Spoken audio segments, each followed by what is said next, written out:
everyone. Thank you for joining us for the future of competitive intelligence in an AI-enabled world. We're really thrilled to be offering you this topic, which I know is at the top of so many practitioners' minds. And I'm also particularly delighted to invite Dr. Fred Hoffman and Dr. Shelly Freyn to join us in presenting this. This is off of being a paper they had written published last year. And so they'll be able to tell you more about that as well. And so I'm not going to go into much detail about who the council is because many of you already know who we are. But we are here in our educational mission to support the practice of CI. So we appreciate your joining us here. And I want to introduce to you, Dr. Fred Hoffman, who is chair and assistant professor in the Intelligence Studies program at Mercyhurst University. And Fred also has had a career, in the intelligence community in national security, and so he brings terrific experience with that as well. And so so I'm really delighted that he's able to offer the depth of that insight along with CI practices, including his teaching. And then we'll also be speaking with Dr. Shelly Freyn, who's assistant professor of marketing at the College of Business at Alfred University. She's also a CI fellow, and so we're really delighted to have her and Dr. Hoffman share their works with us today. And with that, I'm going to turn this over to Dr. Freyn so that they can begin their talk without further ado. And then we will come back and take a look at some council programs. So to you, Shelly. Great. Hi, all. Thanks so much for joining us. Fred is going to start first, and he will be discussing, as Cynthia mentioned, our paper. And then I will talk a little bit about preparing future CI analysts. It's kind of a unique presentation in that Fred has joined Mercyhurst, and he is now the director of the Business and Competitive Intel program, and myself, co-creator and also director. So of course we have a vested interest in this. We're going to be doing a survey at the end, and we ask that if you could, we would love to hear your opinion on preparing future CI analysts. So I'll tell you a little more about that towards the end. For now, we're going to take it over to Fred. Good afternoon, everybody. So before we start talking about artificial intelligence and its impact on competitive intelligence, let's do a very quick history lesson on CI, okay? Late 1980s, early 1990s, 5 things happened, right? Proliferation of computers, digitization of information, proliferation of internet access, proliferation of mobile telephony, and globalization. So those 5 things were a real shot in the arm to what we do for a living, because information was suddenly available from multiple sources. Voluminous, OSINT became a discipline in the intelligence community in 2006. So a lot of good things happened. Then about a decade and a half ago, AI came along, right? Artificial intelligence, well, actually AI has been around a long time, but it really sort of came into its own about a decade and a half ago. So AI, artificial intelligence, and big data, which we'll talk about. But those 2 things, AI and big data, have impacted a number of industries. But what we're going to focus on here today is what the implications are for CI.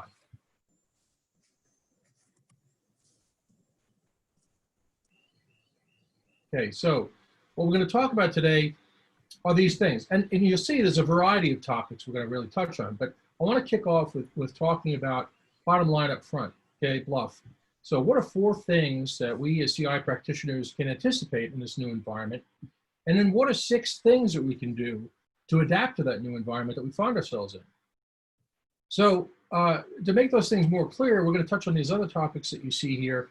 And we're really going to look at what's known as commercial intelligence, right? The disciplines that comprise that. So knowledge management, business intelligence, and competitive intelligence. And what you're going to see is how AI impacts all 3 in different ways. So the first thing we're going to talk about is what you can expect in this new environment. And this year is based on my experience. Before I went to academia, I spent a little under 7 years as the research director for a CI company. And these are some of the things that I noticed, right? So first off is changing client expectations. Clients who are conditioned with their expectations about AI, whether or not those expectations are rooted in reality is a different topic, but they have different expectations when you walk in the door as a CI practitioner, because they've been sort of conditioned by what's going on in the AI world for business intelligence, big data, analytics, and other things. Another change is that the need to educate clients. So basically what you've got to do is you've got to school them. You've got to sit down with your customers or your clients and explain to them, okay, you know, here's what we do, and here's the value proposition for what we do, and here's how we do what we do, which is different from what they think AI can do for them. So there's an education component. Information requirements are going to be different. So one of the big things that we all know this intuitively and also from our experience, you've got to sit down with your client, and their understanding of what their task is to you may actually be different from what the task ends up being, because what you're going to say is, okay, I understand you want us to find out about A, B, C, and D, about this competitor firm, and then you do some negotiation and revise the tasking. One of the challenges that I've noticed is what's been referred to as the democratization of knowledge, right? If you give 1,000 monkeys 1,000 typewriters in 1,000 years, one of them may type Hamlet, right? Everybody who's got a computer has got the innate capability to do research. Not necessarily open source intelligence. They may not know the tradecraft, they may not know the methodology, the techniques, what sources they exploit, but there's more of a tendency for companies to do things in-house. And then finally, the need for a niche, right? You want to basically you want to be your value proposition. You want to have your clients and your customers think of you, hey, we had this company that came in and did X for us on this one issue. Let's bring them back in again. So you want to develop that sort of go-to mentality in your client.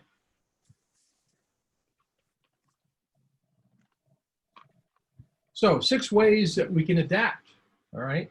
So we talked about for adjustments. Now here's 6 ways we can adapt to this new environment. First of all, leverage technology, and as we're going to see in this presentation today, the technology available to enhance competitive intelligence is different than for BI. And we're going to go into some level of detail about that. But there is technology that's out there.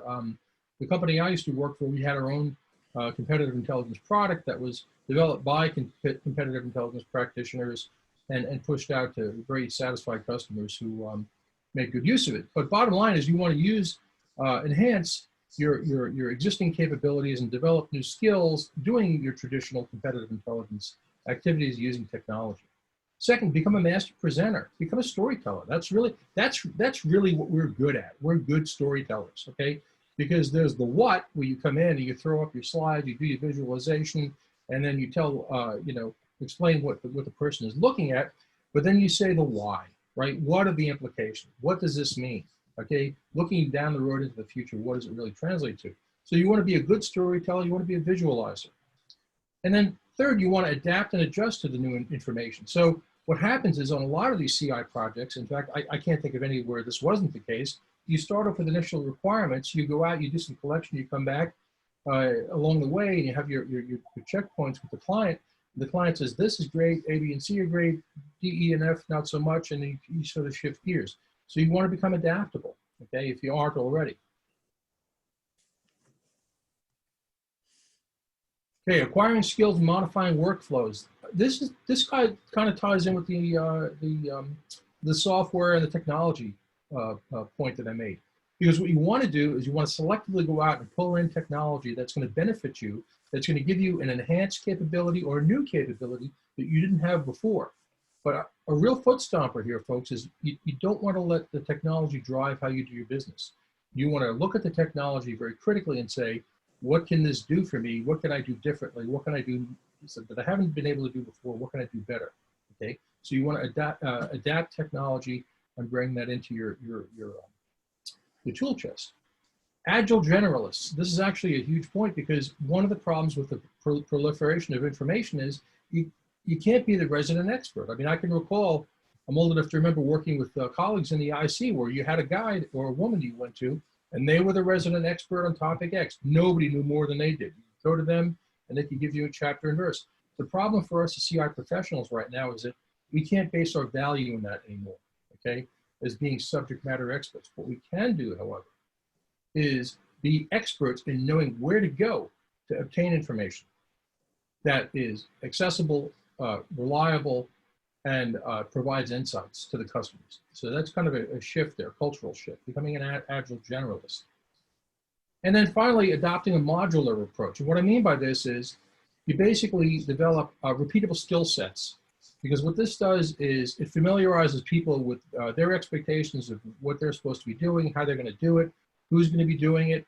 And then that way, when you approach different problems, you plug and play. So if you've got 6 people on your team, you've got 1 or 2 that are experts in a certain data source exploitation. Maybe you've got a couple of human intelligence experts. Maybe you've got other experts with specific software or access to certain databases. So by becoming modular, you accelerate your workflow. You're able to do it more efficiently and more effectively. Okay, key point about this slide is intelligence is 2 things. It's both a process and it's also a product, right? But when we think about intelligence, we think about the intelligence cycle, all right? But we also talk about these 3 disciplines that I mentioned before, and AI affects each one of them differently, as we're going to see. So this graphic, the only thing this graphic is meant to do is to demonstrate to you AI in a nutshell, okay? This came out of a Forbes document, and basically it shows the amount of data, right, generated by a single engine on an airliner, okay? So 20 terabytes of data every hour per engine, right? So you multiply that by 2. Now, if it's doing a cross-country flight, by 6 hours it's in the air, okay? So you do the math here, and what you see very quickly is you've got a voluminous amount of data, a lot of data. And in order to extrapolate insight and meaningful insight from that data, you've got to apply artificial intelligence, which means looking at repeatable tasks and voluminous amounts of information and extracting data that would insights rather that would otherwise not be available to you.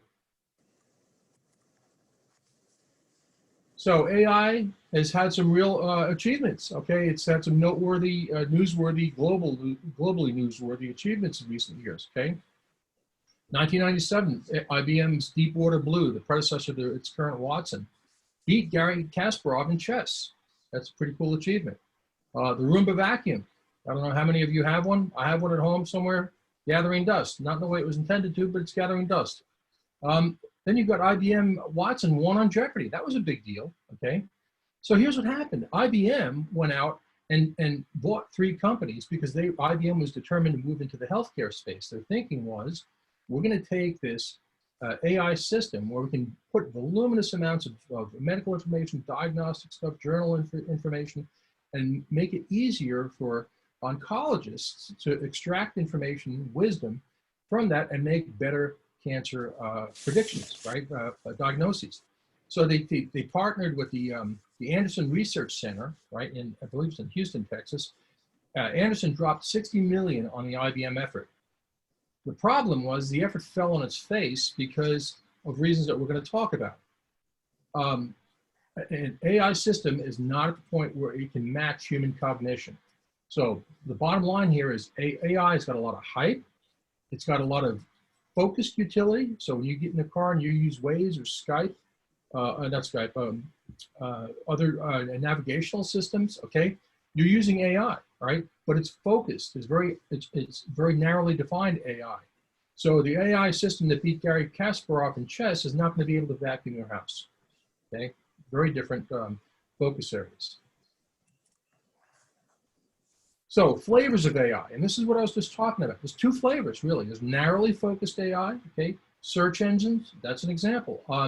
Voice recognition, all right? Alexa, also AI. Satellite navigation. So we use some of these already, but they're very focused. You can't pick one up and apply it to another because that would require having what's known as artificial general intelligence, AGI AI, and we are not there yet.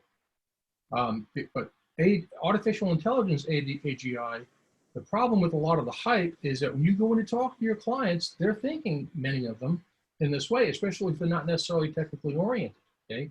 So part of your job as CI professionals is to kind of reel them in from these unreasonable expectations about what they can get from us in CI and understand the limitations of artificial intelligence. So some of the limitations specifically, okay, AI, again, narrowly focused. It doesn't replicate human cognition. It doesn't do human intelligence. A famous quote about how an AI system will calculate to the nth degree, when a house will burn down, but it won't tell you to get out of the house that is burning down.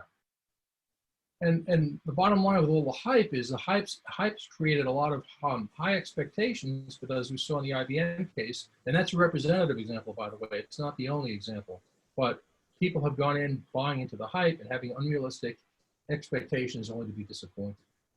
And trust me on this, I'm not in any way a Luddite or opposed to AI or opposed to technology. What I'm saying, though, is that we in the competitive intelligence space have a need and a responsibility to educate our clients as to what those limitations are and what the implications are. So big data, a lot of data. Okay, so we looked at those aircraft engines. The problem is data is mute and meaningless unless you apply some technology and some smarts and say, okay, I'm looking at this data and this is what the data means, okay? So you've got to have analysis, right? So the analysis component is also a major aspect of artificial intelligence. And analysis, by the way, is what we're very good at in competitive intelligence, okay? Causation versus correlation. I'll throw up a slide momentarily. You'll see the difference between the two, okay? Causation and correlation are different, okay? And just because something correlates doesn't mean one caused the other. And then finally, big judgment, okay? What we really do well in competitive intelligence is tell you the so what. Storytellers, right? We come in and say, here's the information, and based on this information, A, B, C, and D is what we think is going to happen. So cheese consumption compared to the number of people who died becoming tangled in their bed sheets. So the point of this is don't eat a lot of cheese because you might get tangled up in your bed sheets and die. Well, that's not what it means.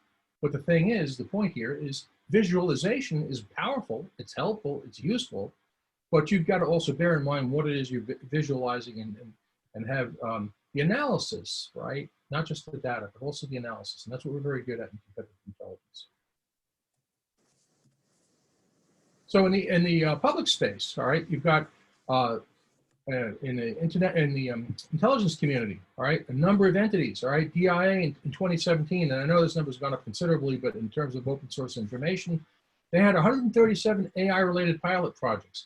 And this cracks me up because it's like, if you're a parent, if you've got a horse or a boat, if you put the word marine or equine in front of any noun, it costs you twice as much to fix it, right? Because everybody's like, ooh, equine must be special. And that's what's happened with AI. AI is a big growth industry. The problem is, again, the hype versus the capability. AI is really good for large volumes of information and repeatable tasks. But what it doesn't give you is the general, the AGI that we talked about earlier. So Los Angeles Police Department, quick war story. Okay, that had to be called predictive policing, PredPol. Very, very voluminous amount of information that they put in, funding they put into it. Again, it was like the IBM story all over again, but different outcomes for different reasons. So what they were trying to do is let's look at the track record. Well, we have all this data on criminal activity that's happened in the past, but there's an ethical component, right?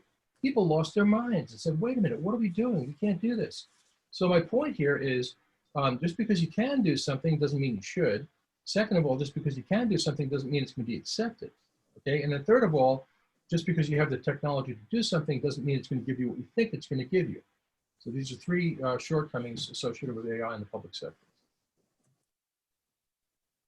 Now in the commercial space, again, commercial triangle, business intelligence, competitive intelligence, knowledge management. BI has been the big benefactor of AI for reasons that we're going to see momentarily, all right?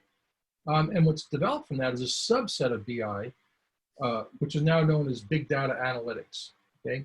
So if you're a data scientist, you're gonna make a lot of money.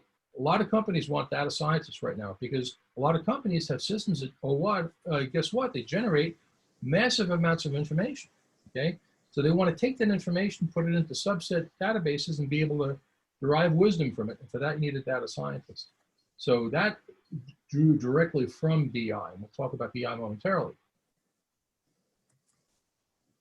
But first, we'll talk about knowledge management. So knowledge management is basically a company or an organization is going to create knowledge. It's going to store knowledge. It's going to analyze knowledge. It's going to disseminate knowledge. That person who gets their gold watch and their retirement and walks out the door after 50 years, they've got tacit knowledge that they've acquired over those 50 years that's irreplaceable, right? How do you capture that? How do you capture it? How do you make it available? Well, AI has been a beneficiary. Knowledge management has been a beneficiary of AI, because knowledge management takes large amounts of information from different places and does all those things to make it accessible to folks. Quick example, Internet of Things, all right? If you're able to pick up your cell phone and change your temperature on your thermostat in your house from 3 states away, guess what? You've now used Internet of Things. There's a corollary to that, the industrial Internet of Things. And the industrial Internet of Things is basically taking AI technology and applying it to the Internet of Things. So if you have an industrial control system monitoring a petroleum facility, you can add web-enabled devices to better monitor and control all your different systems. So knowledge management is one area that has been a big beneficiary of AI. Next slide. All right, BI versus CI. There's 5 really, really important differences, and really, this is the crux of what I'm talking about here today. And this is part of the reason why you've got to educate clients, and part of the reason why the hype is such a big concern. So for BI, here's what you've got. Focus is internal. BI is the information generated by your company or by your organization. It's reliable, it's voluminous, it's accessible, right? And what you're doing is you're taking folks that are have computer skills and statistics backgrounds and data warehousing, and they're monitoring what's going on, and they're coming into the CEO and they're visualizing, right, which we also do, but they're visualizing what these things mean, right? But the core function of IT for them is the bread and butter of what they do. Now look at what competitive intelligence does and how we're different. Our focus is external, right? So their business intelligence is looking internally at the company, we're looking externally. What are our peer competitors doing? What's going on in the world? How does COVID impact what our competitors are doing and where they're getting the supplies and how we operate, right? External. Second, data sources. Every CI product, the data sources are going to be different. Not only are they going to be different, but they're going to be outside the company for the most part, and they're going to be of, some will be high reliability and some will be questionable reliability. So that's going to be an area of difference. Library science and human intelligence. These have been traditionally 2 feeders for folks going into the competitive intelligence world. Why? Because you got to know where to find information, because every project is going to be pretty much different. And then you have to have the ability to go out and acquire it, either from human sources or through open source collection. And finally, IT has been more of a supporting function for us, right? We selectively apply it to the things where it'll benefit us. So again, CI, it's a product and it's a process, right? It's a car wax, right? And it's also a sandwich snack, right? So, it's 2 things. So when we're talking to clients, it's important that they understand that they're going to get a product, right? They're going to get a CI product, which, oh, by the way, some of the confusion in the literary world, right? In the literature on CI and BI, there's a lot of misunderstanding out there among folks who should know better. So if people are writing about business intelligence, competitive intelligence, and making this mistake, your clients may as well. So you've got to come in and say, here's the product that you're going to get, but equally important, here's the process that you're going to use to get that product, right? These are the things that are not surprising to any of you here in terms of how we operate, but it's both of those 2 things, and this is critically important for us to convey. So CI project characteristics, and it's important to negotiate this with the client. Make sure that if they don't already understand it, that when you sit down to talk to them about what their issue is, that they understand this as well.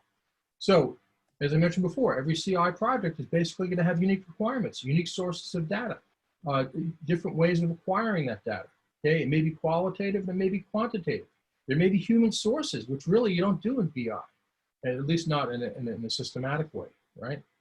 So the bottom line is, and this is really the foot stomp or the presentation, right? So AI is less helpful to CI than it is to BI, because we're using different types of information. Not all of it is readily accessible to us, and not all of it is of equal validity, okay? There's what we bring to the table is a heavy amount of business acumen and knowledgeability and the ability to know where to get information. And oh, by the way, we don't just talk about things that have happened and are happening. We talk about things that will happen. And that's really part of our value proposition. So in an AI world, what we bring to the table are things that AI cannot currently do and is not likely to do in the near future. Okay, you can't take your navigation device and vacuum your room, right? You can't take a narrowly defined AI system and replace human cognition. And similarly for CI, right? What we bring is emotional intelligence, we bring judgment, we bring experience, we bring knowledge, and we bring the so what that we apply to the what. We collect the data, which is the what, and then we relate the so what. So there are specific advantages to what we bring to the table, and those are the things that we need to convey as part of our value proposition to our clients.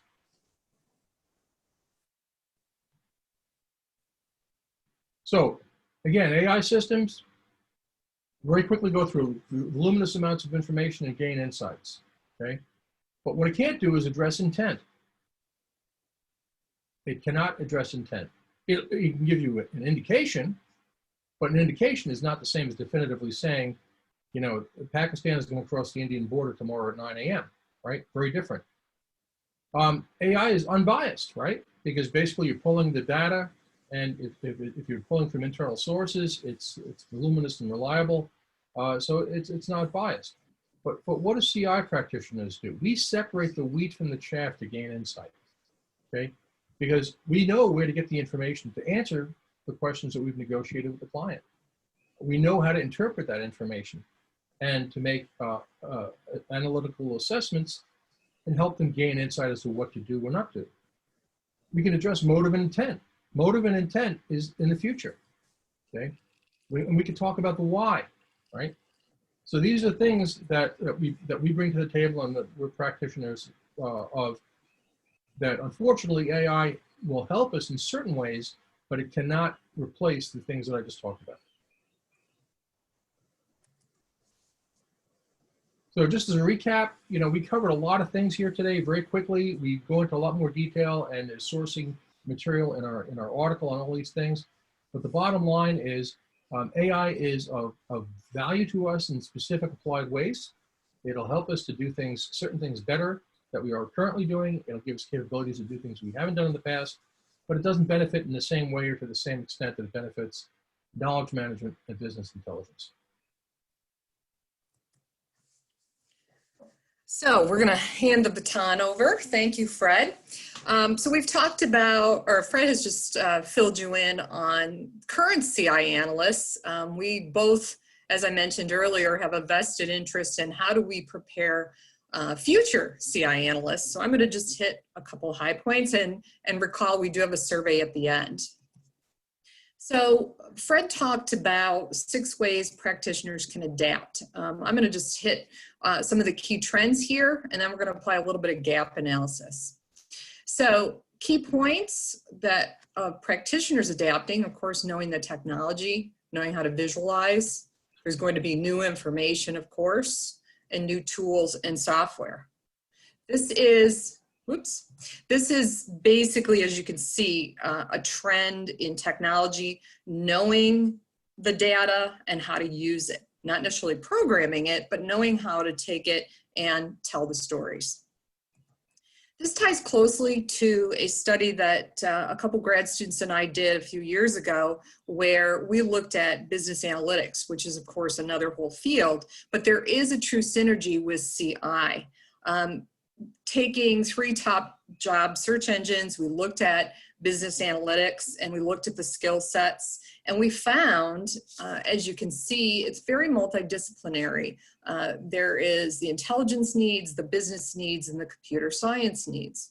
What really stood out for us is, of course, there's some hardcore skills of knowing, as Fred talked about, you know, some of the BI skills in business analytics, but there was also some softer skills like management skills, risk management, project management, communication skills. These all tie well with CI. So if we quickly apply it over to Mercyhurst's intelligence degree, we'll do a little mini case study here.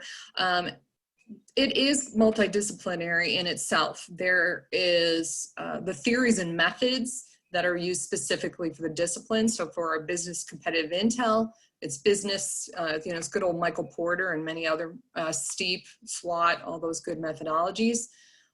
As Fred had talked about, you also have to have, you basically are earning a degree in library of science, how to use those open sources.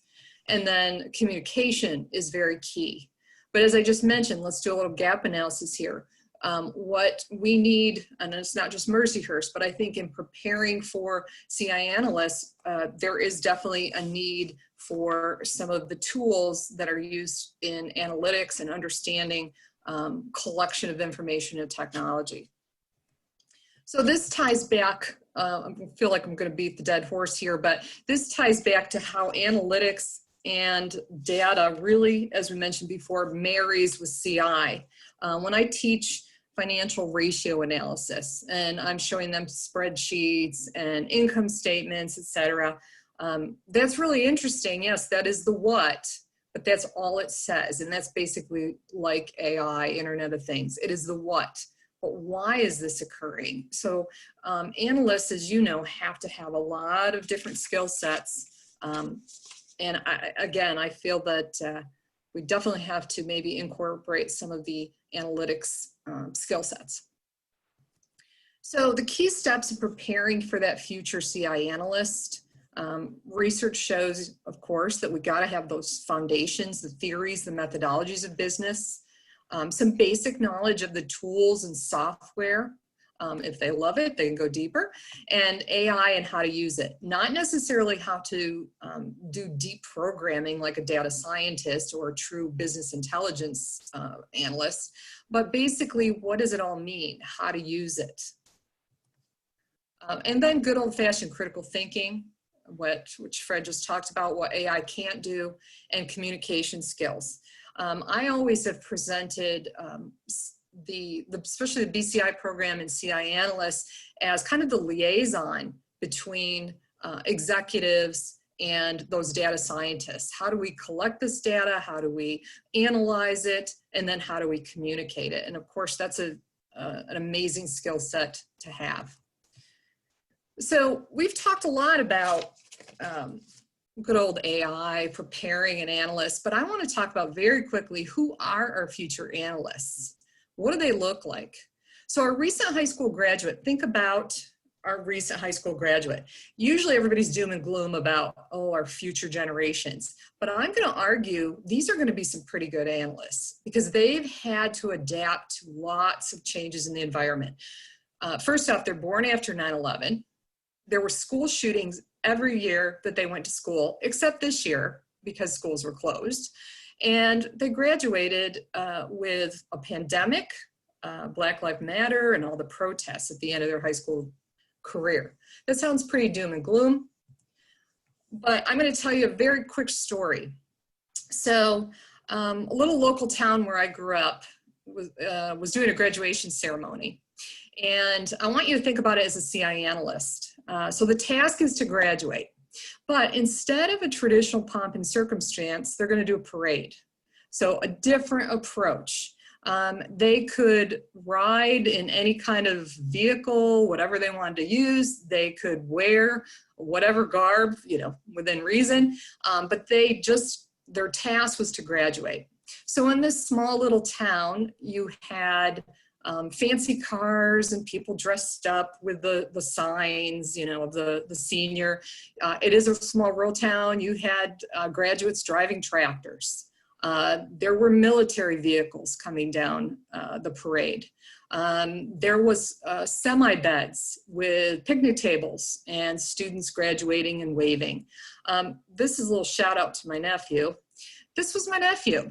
He decided he was wearing the full out garb, but he's going down with a Harley Davidson. So why do I bring this up? Because I see these future graduates as very good analysts. If you think about it, they're astute to the environment.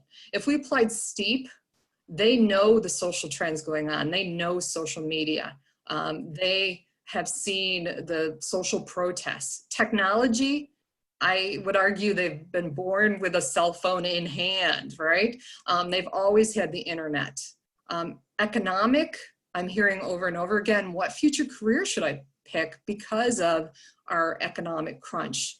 Ecological, global warming is always in the forefront. And political, legal, I don't even have to discuss that. Pretty familiar with the unrest going on. They're adaptable to change. So my nephew Ethan said, hey, I'm gonna graduate in a parade, I'm gonna ride a motorcycle. And he adapted to the change. And then finally resilient to challenges. So I would argue that makes for some potentially pretty strong CI analysts. So to recap, first off, thank you for listening to our presentation.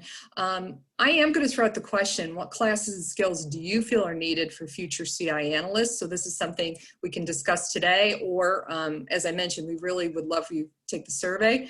But here, I'll give you the survey link. But for now, probably going to throw it out to everybody. I saw a couple people had questions. So if you have questions on our paper, or if you want to discuss preparing those future analysts, I'm going to go ahead and send it out to the audience.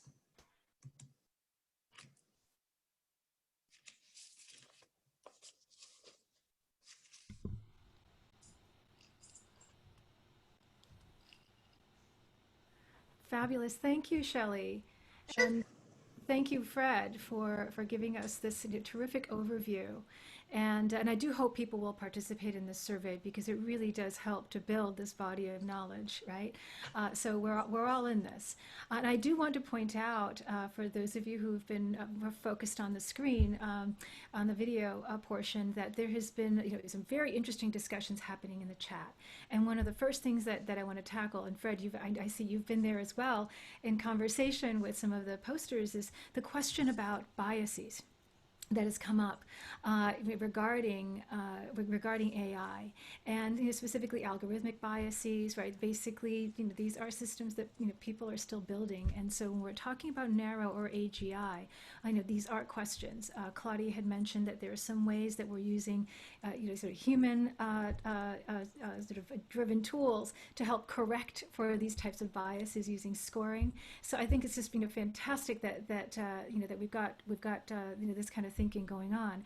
But Fred, would you like to speak to that, and certainly Shelly as well, and Suki, if you like, I'm happy to also open up the mic to you, so that you might be able to share some of the work that you're doing, because you mentioned you were doing some work too to kind of de-bias these systems in the UK. So I'll turn it over to Fred first. Okay. So I made the point that AI is unbiased. In actuality, if you look at the data is not biased. The systems used to analyze the data are not biased. The problem is now you're adding human beings. We are biased, right? And not only biased in terms of our attitudes and beliefs, right, which may drive us to look at certain data that we know is going to be more supportive of our position, but we also have innate human biases that are just not related to political orientation, right? The bottom line is the data is pretty much okay. The systems used to extract it and review it are okay. The problem is the human being. That's really going to be a difficult thing to address. Yeah, and Suki, would you like to speak a bit about some of the work that you're doing in the UK? So one of the big issues is, while we know that, yes, the data technically is not biased, what we're actually looking at with some of the work that I'm doing with the National Crime Agency and GCHQ and orgs like that is basically the people that are actually designing these systems have designed them so that it does skew. So from the very beginning, before you even have the data out there, it's already biased. So when you're gathering information, you're already gathering it from a skewed point of view, which is why when you look at software that's being built, the way that it collects the data, where it collects the data from, how that is worded. So the taxonomy itself is faulty from the very beginning. And so those are just some of the things that we're looking at. And it really comes down to having a more, it can be diverse input from different types of people. It has to be, because from the past, we've seen that it comes from the same demographic for a very long time, which is why we're getting information from databases that doesn't truly reflect what we need it to reflect. That's why some of it's just not working. So we're just looking at how we change it from the very get-go. I Mindsets, education. Yeah, I appreciate that. And then I would also add too that Sharon Stoiger in the chat has posted the data used to train AI systems are problematic as well. And so I think famously, we can look to medical data where most studies have traditionally historically been run on the white male population, right, European, and so most of that data tends to be skewed to that. We didn't find out that women had different heart attack symptoms, right, until a couple of decades ago, and so now we're more aware of these things. But for quite some time, that was a mystery because the data was skewed. So there's a lot for us, I think, to think about as Intel practitioners in helping our Intel users and Intel teams understand the soft spots, right? The vulnerabilities of these systems. So I see that as an opportunity for us. So I just want to turn that over to our panelists and ask what they think of that, right? To be able to take what might seem like a disadvantage, right, and turn that into an advantage for those of us who are practicing and educating. Yeah. Any thoughts, Shelly and Fred? I'm going to hand it to Fred on this one. Okay.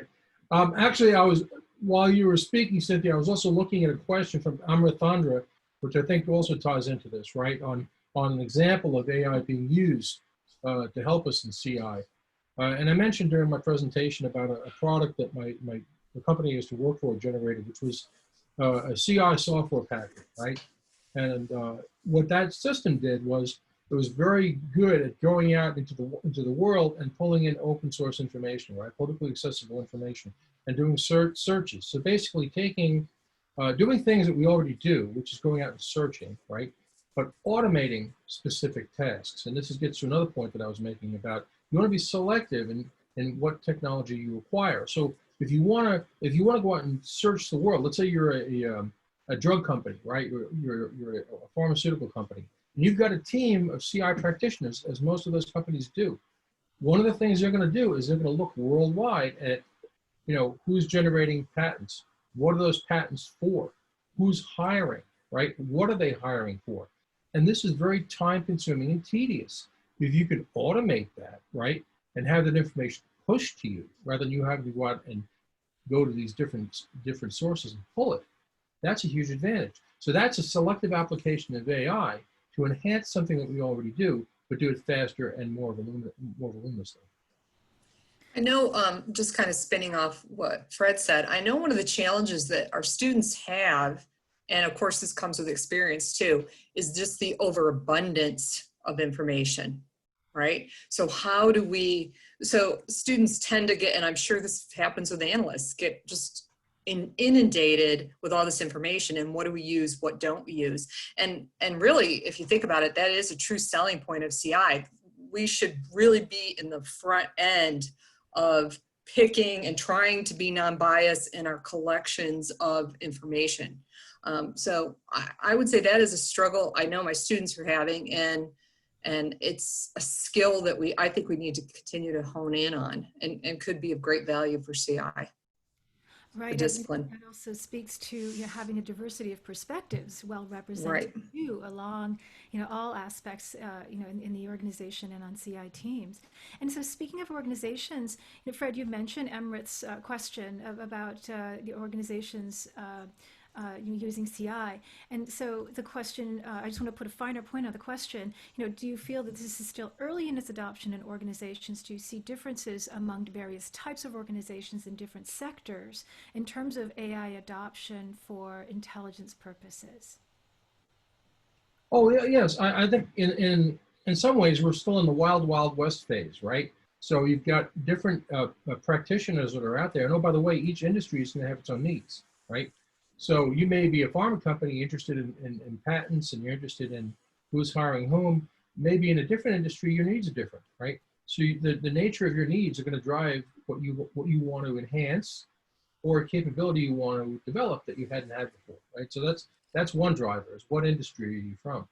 Uh, Second of all is the nature of the information that you want, right? Is it something that's accessible in a database? Is it something that, it's SEC-driven requirements that a company releases that information so you know it's accessible, you know it's relatively reliable, right? Or is it something you've got to basically go to human beings to acquire? So the type of the information, now it's the nature of the information, okay? So these are things that are going to play heavily, or should play heavily, in your decision making as to what systems you want to acquire to be able to do what things. Terrific.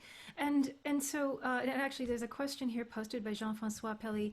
It says, what future do you see for a competitive intelligence analyst who does not know AI? Should a CI analyst learn AI, or should we go our separate ways and complement each other? Is there really, and we go back to that earlier question, is there really a distinguished curriculum for AI?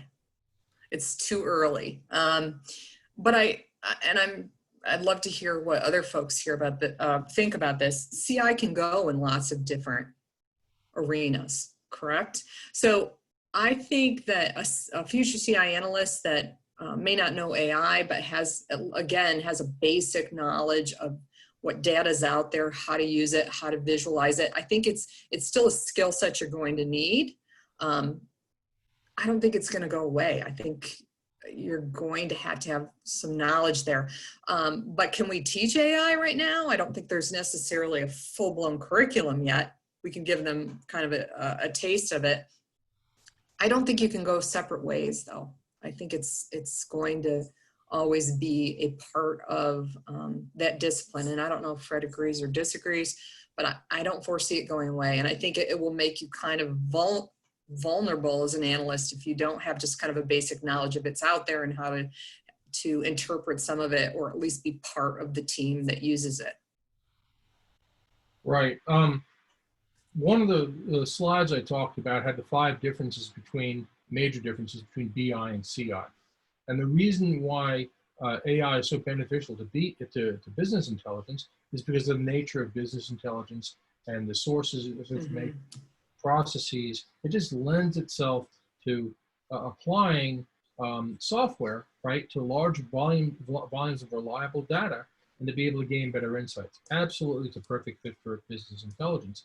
It's not the same fit for competitive intelligence, right? So my point is, I think you should know enough about AI generally in terms of what it is, right? Because you want to get away.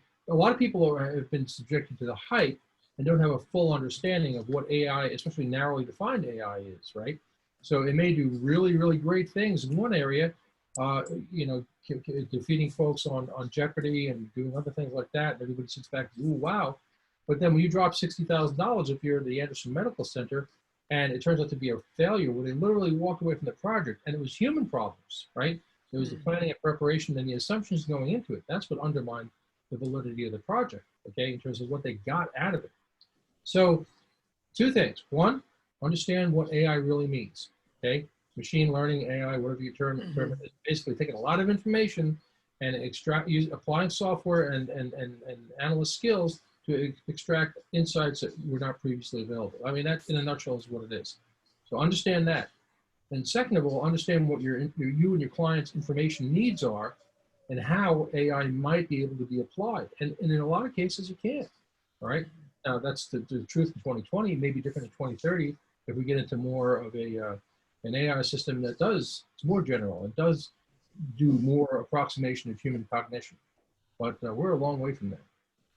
Yeah, I really appreciate that, Fred, because I think that in having spoken with some colleagues who are in the technical side of intelligence, they speak about the unevenness of this transition period. And it's going to be quite a long transition period because while we have some terrific narrow AI tools, this promise of AGI, is still quite far. And there's even some talk of this fourth AI winter, where we are hitting a wall because of storage issues, right? Because because the data processing is extremely expensive. The storage is very expensive too, ultimately, for that. So for the sheer amount of data that we need.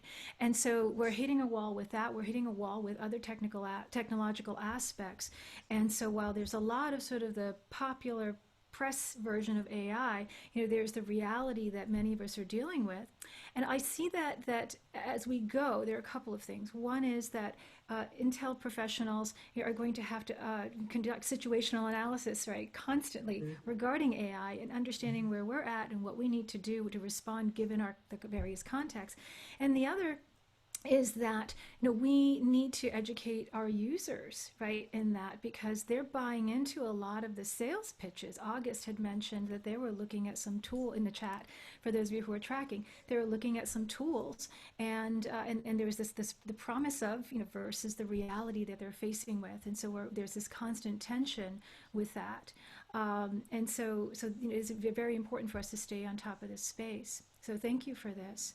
And I want to point to a question that Mark Chessel has shared. And he says, Shelly and Fred, can you comment on whether CI should be predictive or descriptive? If CI does not predict, someone else steps into the vacuum.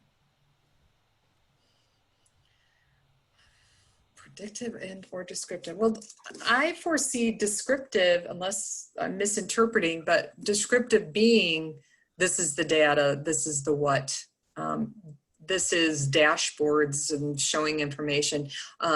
I think I see us CI analysts as moving more to the prescriptive, to the predictions, to the analysis side. That is our strength. I kind of compare AI to, and I think of my students and having to take all these programming classes at one point. We were trying to hone in that way. You don't need to learn all the programming. You don't need to learn all the in-depth AI pieces, but you need to be able to understand it and what its value is, and then apply it and utilize it that way. So I would say more towards the prescriptive versus the descriptive. Agree, disagree, Fred? Yeah, I think basically you want to be descriptive and then use what you've described to justify your prediction, right? Because you don't want to. Yeah, you're still going to need it. You know what I mean, so I mean, you could stare into your teacup and say, well, based on where the tea leaves are, right? But I mean, what you're doing here is you're looking at the data, you're describing it, and then based on the description, saying, here's what I think is going to happen and why. Right. Could you argue, now I have a question for Fred. Could you argue descriptive is more in the BI route? Well, it is. I mean, it's definitely BI discipline. Yeah, one of the four things that BI supposedly does, right? Or not supposedly, but actually does, is descriptive. Because you're looking at company data in real time. You're saying, here's what we're doing right now. Okay. So BI can also be predictive, because predictive in the sense that here's what we're doing right now, but oh, by the way, we know we have a shortfall in raw materials coming in. So here's a predictive thing. We're gonna have a problem, right? CI is a little bit different, because we're relying a lot more on emotional intelligence. We're relying a lot more on human intelligence. So we may have a human intelligence source that says, yeah, all the indicators are showing X, which in reality is happening as Y, right? So quick war story, which actually happens to be a real war story. 1950, right? October 1950, Korean War.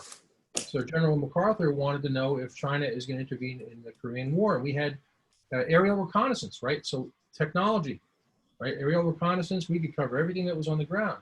The problem was we were so busy using aerial reconnaissance that we didn't take into account that the Chinese were able to move 250,000 soldiers at night, okay, over bridges that they sunk during the daytime and then raised at night.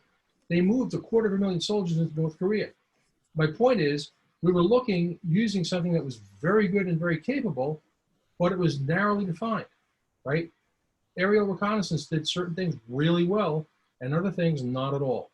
So one of the challenges for AI in the CI space is A lot of what we do doesn't really lend itself to being automated, okay? So you want to amplify, as in your value proposition, those things that you do really well that don't lend themselves to automation, and the value of human cognition and the predictive analysis, right, based on substantive data. But I think if you can do that, then that's really how you gain and retain your clients. That's a really important point, Fred, and I just want to link this to what we had seen in the 90s and early aughts, where there were a lot of vendors, selling these KM systems, right, under KM 2.0, and many of them were really overselling to the point where a lot of the purchasers of these systems became disillusioned with KM. And so I would hate to see something like this, repeat itself, within the Intel space and then also on the research side of things too. And so it's really important that we stay on top of these developments, understand, what the pros and cons are, right? What the strengths and weaknesses are, so that we can be better advocates and advisors, to the adoption of these tools within our organization. And so do you and Shelly have any thoughts about how the Intel practitioner can best do this, given that many of us are already strapped for time, right? We're already tapped. The teams are really under a lot of stress given the type of Intel we have to run under these very, very VUCA times. Hire future analysts that we will have well prepared. I don't know if that's the right answer, but one answer. And maybe I'll put a plug too in for the fellows, because I think, we try to serve as eyes and ears and creating these communities where we can stay on top of these things. So maybe I'll just advocate that we stay plugged in with each other in various ways. And with that, actually, I do want to bring in one question that Craig Fleischer had asked in the chat box, and he's been patiently waiting, but we had the burning question of and it just kind of snowballed there. But Craig said at the very start of this, he said, I like Fred's and of course Shelly's emphasis on CI practitioners becoming master storytellers, here, and how important visualization is in wielding that capability. I'm interested in hearing more about A, how and in what ways has he found AI to be a contributor to storytelling and developing powerful narratives in particular? And B, the best examples and ways he's found to educate students in better learning and acquiring this skill. And if I may piggyback off that, to say how we can do that with users as well, based on the importance of our advocacy role, based on all of these rapid changes. Okay, I got another quick war story. It's quick and it is a war story. And then we'll wind down. Yes. Go back around 20 years. I had to go and brief a general officer who ran a facility, and he 3-star general. He was not a happy guy. He was basically relieved from Iraq for political reasons, and he was miserable. So I'm going to brief him. I have half an hour on his calendar. His aide comes out to the door. I'm in uniform, and I got my PowerPoint presentation on my arm because I'm going to sit there and flip through the slides for half an hour. And the aide looks at me and he kind of makes this funny face and he says, I got to tell you 2 things about the general. Number 1, he hates PowerPoint. And number 2, he hates Intel officers. I'm like, great. I'm an Intel officer with a PowerPoint. This is going to be a long 30 minutes, So I walk in the door and then he looks up at me and he kind of makes a face because he sees I'm an Intel officer and he figures I got a PowerPoint. He says, oh yeah, you're the Intel guy who's going to brief me for 30 minutes, right? I said, no, sir. I said, actually, what I'm going to do is I'm going to tell you a story, and then I want to ask you a question. He said, really? He sits back. Now he's interested. And I said, remember after 9/11, we needed to get air bases in certain countries around Afghanistan, and we had to, negotiate with those governments and all that to get those air bases? He said, yeah. I said, folks that went through here were people we were able to call on the phone and say, hey, can you help us out? Our government's in a jam. And they helped us out. I said, would you like to retain that capability? He said, absolutely. I said, well, sign here. So 5 minutes later, I walked out the door and his aide was still standing there. He goes, oh, the general threw you out? And I held up the thing with the signature and I said, nope, I just told him a story. So sometimes, you got to be adaptable, because the other thing too is not every client is visual, right? So you may walk in, you may have a client who's going to close their eyes and listen because they're auditory, right? They're not going to look at what you're throwing up in your very nicely created charts, right? So you've really got to, and this is what we're good at in CIs. We're really good presenters, okay? We're really good at figuring out what matters and how do we deliver information in terms of what matters. That's right. And also knowing our users, right? So Yes. terrific, terrific. And so now I want to thank our panelists. And as we wind down, I want to remind you to take that survey. And we'll post that survey also, in our social media, Twitter and LinkedIn, and so I'll have the address for you in a bit. But I do want to remind you, the CI Fellows Mentorship Program is up and running. You can find it on our website, following that path, or you can email mentoring@cifellows.com. There's also that bit.ly link too if you don't want to follow that path. I also want to point out that looking ahead at October 26th with our next webinar with Mark Chussell, and the topic is "If you are sure, you are wrong," looking at where decisions go wrong, where and how decisions go wrong. So I look forward to seeing you all there. And looking ahead into September 15th to 16th, we have our CI 2020 Virtual Summit Series. More details are to come, and you can find it in the path there for our website, cifellows.com, to the events menu at the top of the page.